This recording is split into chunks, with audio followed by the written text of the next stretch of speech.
Join us as we sail from Texas to the Caribbean. 3 summers, 3 legs, and the biggest adventure of our lives.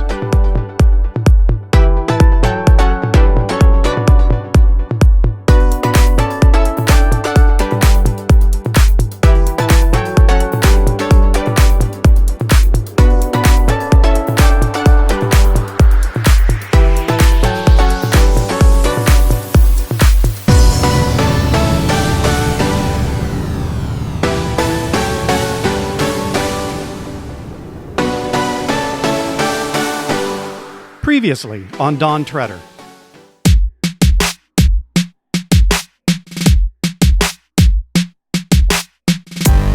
Oh look who I found. And the nice people are fun. Right. It's like our own little community here. It really kind of is, isn't it?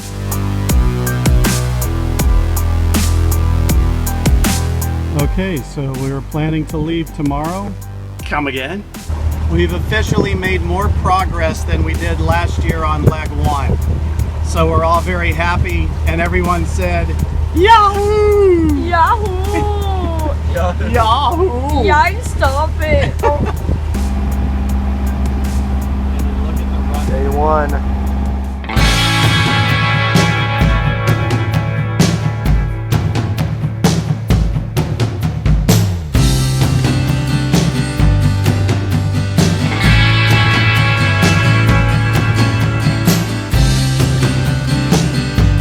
There's natural gas, fill up.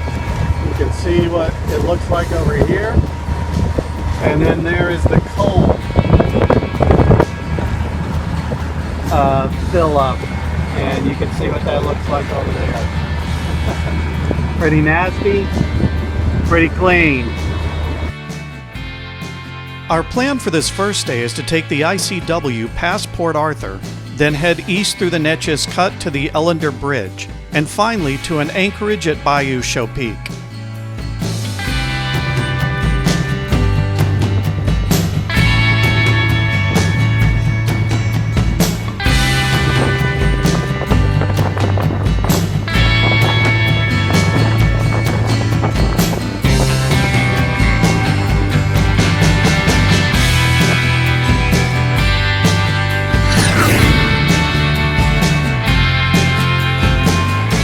This is a segment that I call the GEEK Zone, and it's where I'll cover, kind of areas of interest to me, technology that we use, but also things like how we plan our trips, things we take into consideration.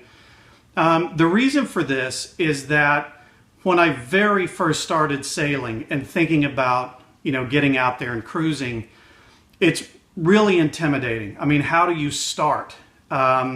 How do you know what to expect? And there are a million, opinions as to kind of the different technologies or gear or, techniques or whatever that you should use when you get out there to start your sailing life.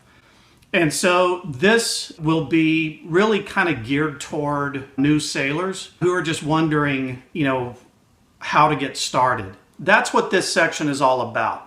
So for a lot of you who don't care about this stuff, that's why I'm putting these little stingers in, so when you see it, you can just fast forward and go to wherever you want in the video.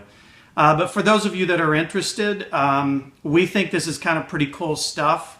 We've done a lot of research and used the stuff that we're going to be showing you pretty extensively. Day sailing and taking the ICW and doing offshore passages in all kinds of conditions, from no wind to 45 plus knot squalls. So hopefully you'll get something out of this. But anytime you see the GEEK Zone and want to just skip through this, sometimes there's a lot of information, so feel free to jump forward. GEEK Zone. Okay, so the first thing that we want to cover today is how we plan our trip. And there are 2 primary tools that we use. Waterway Guide Explorer, which is an internet web-based planning tool that allows you to kind of lay out your trip beforehand, know what you're going to encounter along the way, and just really plan each leg of your trip. So I'll walk you through that first. And then the next piece is iNavX, which is an iPad-based chart plotter that we use on our boat. So once you get the trip planned in Waterway Guide, before you ever set foot on your boat, then you can move to iNavX or whatever chart plotter you're using and start laying out actual waypoints based on what you've planned in Waterway Guide. So those are the two things we'll be showing you. So this is the home page for Waterway Guide, and what you can do is just select the area in which you're going to be cruising. So for us, obviously, that is the southern region, which will include the Gulf of Mexico all the way around from Texas to Florida. So I'll just click on that. Okay, so I've centered in here on Galveston Bay, which is where we started this Carib trip. For us, we do have the printed guide on our boat, but we really didn't use it a lot. We primarily used Waterway Guide Explorer here online to plan the trip. And then we also have the Waterway Guide Explorer integration with our iNavX chart plotter. So all the information that you're seeing here, we were able to see in real time, all the time, whether we were online or offline. And that became very important, as I'll show you here in a moment. So again, this is the area that we began our trip. Again, came out here and then sailed across offshore to Sabine Pass. Now, why did we do that run?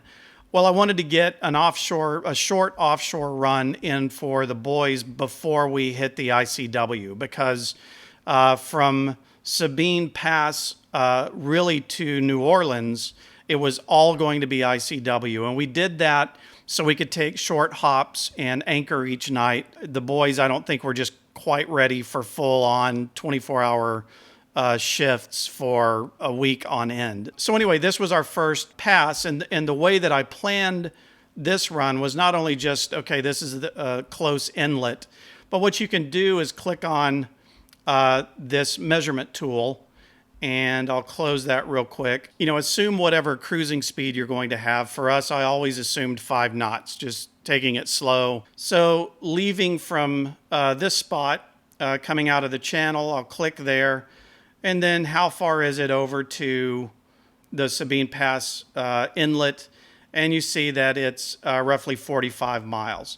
So that told me that, that was completely doable within a day. And you see that it also gives you not only the nautical miles, but also the bearing. This just gives you a great tool for figuring out what is your general course, how many nautical miles are you looking at for that course, and lay out your trip that way. So I'll turn the measurement off, but I used that measuring tool really for every single leg and every single day, just kind of looking at how far we could get and what are the anchorages and or marinas within that range. So it's a really fantastic tool to be able to plan that out. And then another thing I really like about Waterway Guide that is far superior to Active Captain are the chart options you have here. So again, you can switch between NOAA charts, Fugawi charts, and Navionics sonar. So again, we use Navionics Gold. So being able to see, the charts in the format that we're going to see them on our chart plotter was very, very handy. The way that the charts I typically used for general planning are the Fugawi, which is the kind of standard chart by default that you'll get when you come in. So anyway, that's just another big advantage for Waterway Guide. Now, as you remember, as we were coming in, we started having our engine trouble here. And so as we were coming up the Sabine Inlet, I had initially planned, and let me click on the anchorage icons. I had initially planned to anchor here. And I'm going to zoom into this area, kind of show you what is shown on the charts. So my original plan was to put us roughly in this area. That would put us close to a marina if for some reason we needed to get in there. Thankfully, I had the Waterway Guide integration with my iNavX chart plotter application on my iPad. So all of this information that you're seeing, I had it on my charts. So that was great because when we started having our engine trouble, I knew we needed a place where we could potentially work on the engine. And I was able just to click on this icon on my chart plotter, get the information for the marina, and have a place for us to pull into. So this is where we ended up. And as you know, we stayed here at the Sabine Pass Port Authority Marina for about a year, getting our engine repaired or replaced, actually. So this is my review of the marina that you'll see. It was a great marina, great people. So it's, as far as I'm concerned, a very highly rated marina. Another thing that I want to show you, though, in terms of reviews and crowdsourcing, is this is the information that I provided for this particular anchorage. So as I say here, there is a lot of shrimp boat traffic that comes in and out of this area. And then what makes it kind of worse is, as you can see just by the charts, the best spot to anchor is probably in this area. But again, with all of this shrimp boat traffic coming in and out, and the ships coming up the channel here, you get a lot of, wakes and problems. So it is an anchorage. It could be used, but I've put it as a pretty low rating as an anchorage. The other problem you run into is you see all these obstructions in this platform. This area is used to salvage offshore drilling rigs. So there's just tons of big platforms laying in here, crab traps, just all kinds of problems. So, I think it could potentially be used, but it certainly is not a great anchorage. But it's great that Waterway Guide provides the ability for we cruisers to provide both our reviews and to suggest additional information about a specific anchorage. So a couple of more things that I'll show you about the typical way I used Waterway Guide Explorer to plan our trip is I went through each kind of one of these, and as I said earlier, I started kind of laying out, okay, how many miles are we typically going to be able to do in a day? And so you can start just, going along your path. If you click and hold, you can keep this running. And so you can start to look at how many miles you're going to be covering, what you're going to be running into. So I see this bridge here. I keep going here. And again, if you remember that, what we're trying to do is roughly, 50 to 60 miles at the most in a specific day. And then you see, okay, where are the anchorages? I'm at 18 miles, 20 miles. Okay, so I can keep going here, 22 miles. Let's keep going. Now we're up to roughly 25 miles. Okay, should I keep going? Yeah, I think I can probably keep us moving here. So we'll keep moving through this. So we're now up to 42 miles. So this is starting to get into a bit of a run. So now I need to start looking at, okay, what do I have in front of me here? I've got 45 miles. Do I have any anchorages or marinas or anything else that I can use? And what you'll see here is, sure enough, at about 50 miles, I'm seeing this Bayou Choupique. So now that we've finished planning each leg in Waterway Guide, we move to iNavX to start laying in actual waypoints. And this is how we do it. So this is the actual iPad that we use on the boat for a primary chart plotter. It's an iPad 2, so I can't output this video direct. So I'm having to film it, so you see all this kind of crazy patterning. That's just because I'm filming the screen. It obviously doesn't have this crazy pattern when you're using it on the boat. But this will do for now, just to kind of give you a sense of how we use it. So we just talked through laying out every leg of the trip with Waterway Guide Explorer. And so one of the things that allows for you to do is go ahead and lay out a float plan for specific distances and times and where you're going to be each night. Here is the example of the float plan we laid out, showing that first anchorage at Bayou Choupique. And so once we get that done in Waterway Guide and have everything planned, then we want to come into iNavX and start laying out the same trip here. So where I'm zoomed into now is near the Corpus Christi area, and I'll go ahead and come into Matagorda Bay. And you see as you zoom in, your charts begin to update. Okay, so I've zoomed in a little bit here to show you how you add waypoints in iNavX and how you start laying out your actual route, the trip you're going to take.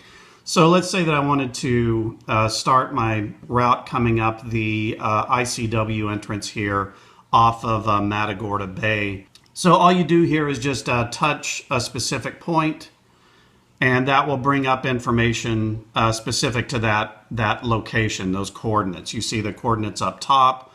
You see general information for range and bearing, and then all of this other info here. So if I click on the icon here, what that will do is place a waypoint that you see here. And then if I come back and click on that waypoint, it will allow me to drag it to wherever I want it. So I can move that around. So if I click again on that waypoint, that brings up this pop-up, which allows me to edit it or add it to existing routes that I already have. Or I could set a go-to point for steering a specific heading. All of those options here. For now, I'll just hit edit. And that brings up this window to allow me to put in notes, descriptions, whatever I want to do. For now, I'm going to rename it. Okay, so let's just say that what I want to do is name this to a specific leg. So maybe this is, or day, we'll just do that, day 1. And then whatever other descriptor you want to give to it. So maybe this is marker 1. So, again, it's just whatever you feel you need to name it to kind of keep track of what's going on. And so this is how you do that. Hit done. And now you see the marker has the new title. And then you would continue to lay in those waypoints all along the way where you're going to be traveling. Okay, so what I'll do, this is where we just were. I'm going to zoom out here and move us over to Sabine. And right now I'm showing, all the waypoints that we have set. So I'm going to turn that off for now. Show waypoints. We'll just do route. Hit done there. And now you see that leg 1 show up with all the waypoints that we set. And obviously, you can set as many waypoints as you want. The more accurate, more waypoints you set, especially in areas like the ICW where you're definitely not sailing straight courses, right? So you could set all of these, which would give you more accurate distance. But because we used Waterway Guide to measure these very specifically, we already know what the actual distance is going to be for the sail. So these waypoints for us, at least in the ICW, are really more for information than actually showing us where we need to go. I mean, obviously, we're going to follow the ICW, so navigation is not that big of a deal. But what is a big deal, typically, is information to me about things that I'm going to encounter and where I need to prepare for those. So an example of that is this is the Neches cut. And so what I've done is, and they want you to place a call when you're entering on channel 13, as you see here. So it's just a kind of a traffic issue that they want you to call as you're entering the cut. So that's what I've put here in this waypoint, is to use the radio to call as we're entering the cut. Same thing for, as we continue to go through here, I've noted here that this is a bridge that we're going to encounter. And this, the note in Waterway Guide was that we needed to call at least 4 hours ahead of time, call this bridge that we're going to be coming up to, the Ellender Bridge. That lets me prepare and make that call at this point for the bridge I'm going to encounter here. So again, this tells me that the bridge is in this location. I'll just move this and kind of show you that. So there's the Ellender Bridge. So it gives me that information, and then here is the last waypoint that I set for where we had planned to anchor. So here you can see our entire trip for day one and the way in which we've laid it out in our chart plotter. And this is the way that you navigate. Again, doing all the planning online before you head out. You know all the distances, all the marinas and bridges and everything else you're going to encounter. And then you bring that information over into iNavX and lay this in for your specific waypoints.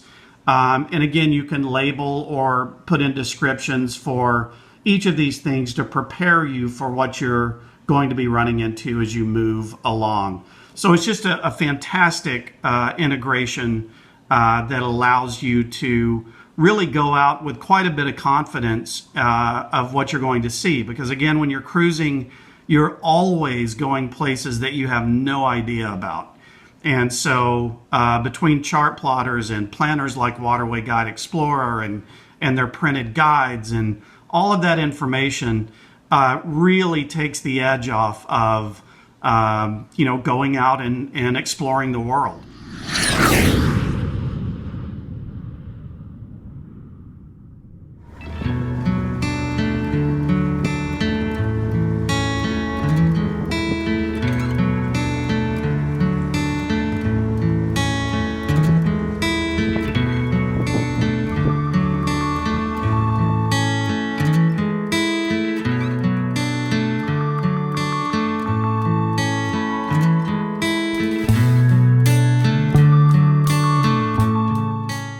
I was relieved to finally be moving with a working engine and the prospect of getting farther than we did last year. I was pretty anxious just to get off, and I was really worried that it wouldn't go well.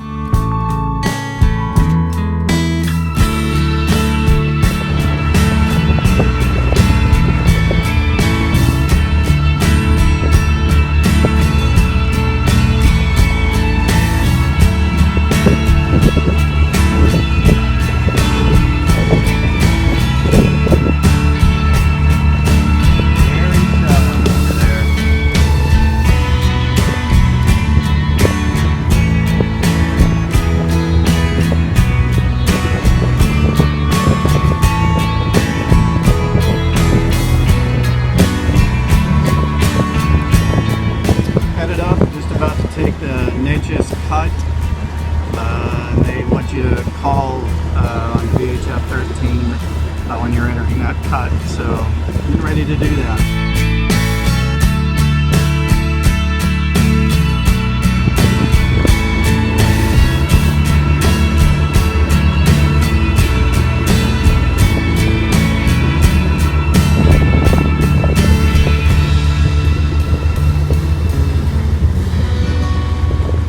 We have a floating house coming towards us. It's a house. No joke. It's just.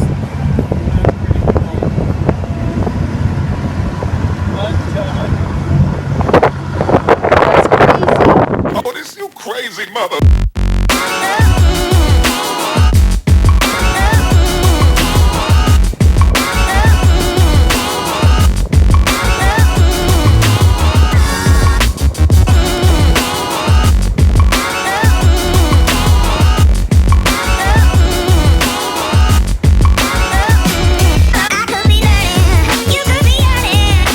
See what's behind these closed doors, but I promise you that I'll always be yours.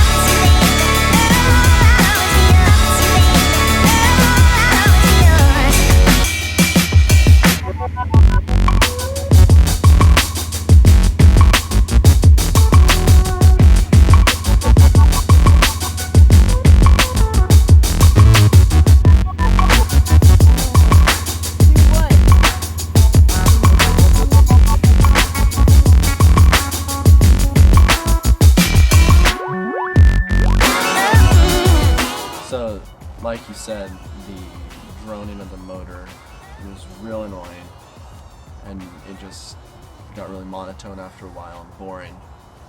And another thing was you go up above deck, and on either side you either have grasslands or refineries, or both, and it's just not pretty landscape to look at.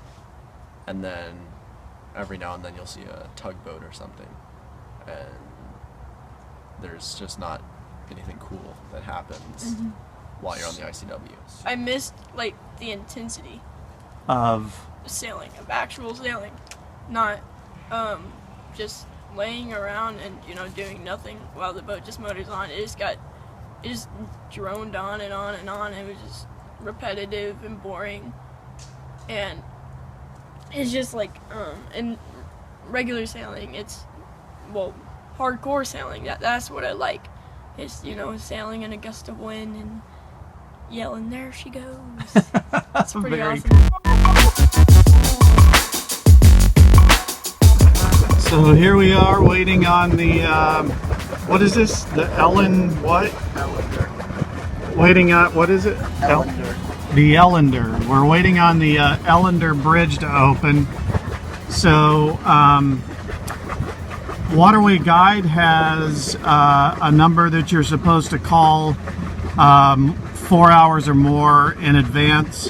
We call that number. It doesn't, is not active, not in service. And so we called just the Department of Transportation here in Louisiana. Nobody seemed to know anything about the bridge. So the two people I spoke to said just to go to the bridge and radio and they'll raise it for you. I hear them talking all the time. Well, we get here and it is not a manned bridge. So Waterway Guide was right over the Department of Transportation here in Louisiana. So anyway, we've been circling here for right around 2 hours, and we're still waiting on the guy to get here and lift the bridge. So he promised he'd be here. He was on an emergency call or would have gotten here sooner. Our anchorage is just about 1.5 miles, 2 miles on the other side of the bridge. So just waiting on the man.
Thank you again, sir. This is Don Treader out doing 16.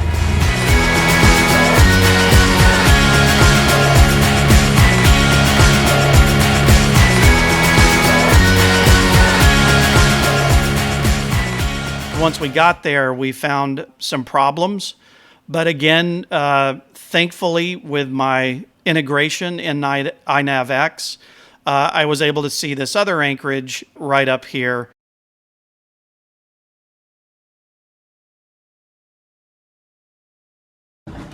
Beautiful sunset.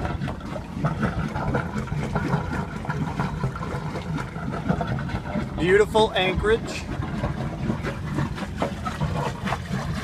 Okay, we'll accept the plan.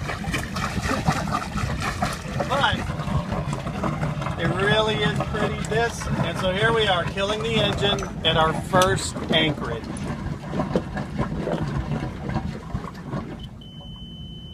Oh man. Nice.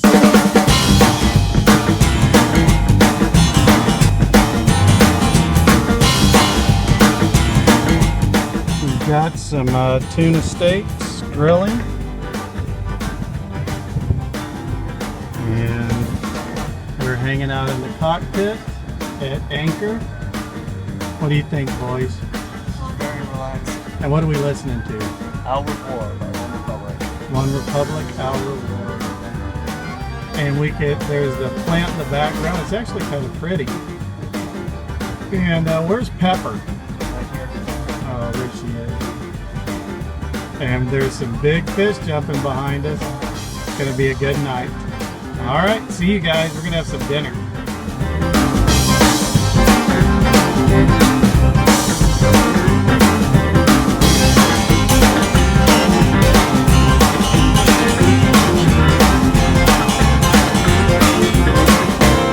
Jesse fishing, and there's Quinn's headlight.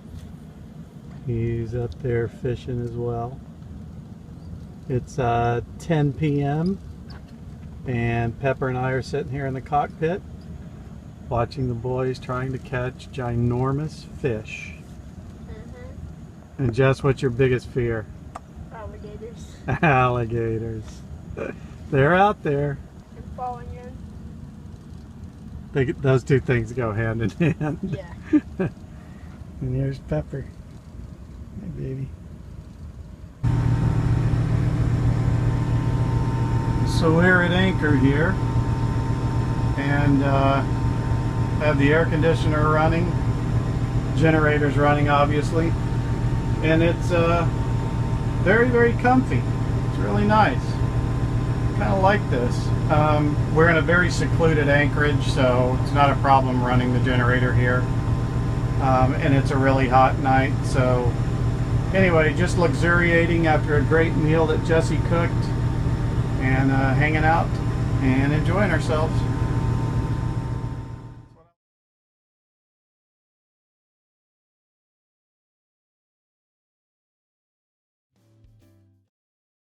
Hey Hi, everyone! Just wanted to give you a quick message to all of our patrons. What are our patrons? They're the very generous people that give us money for our videos. Okay. Yeah, so People give us money for these? yeah, they Dad, donate that's crazy. Why would people give us money for Guys, these? because they're generous people. Dad, that's crazy. Yes, okay, fine. Just okay.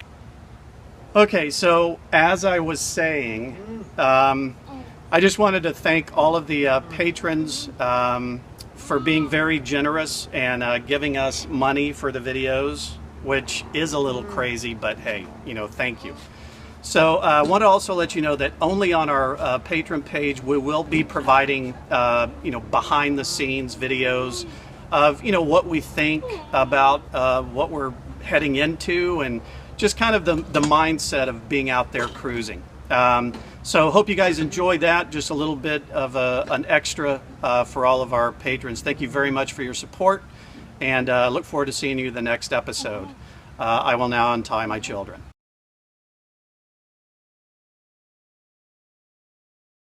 Hit the like and the subscribe button. Don't forget to smash that subscribe button. Smash that like button in the face. Yeah, I'll make that next video if we get 10,000 likes.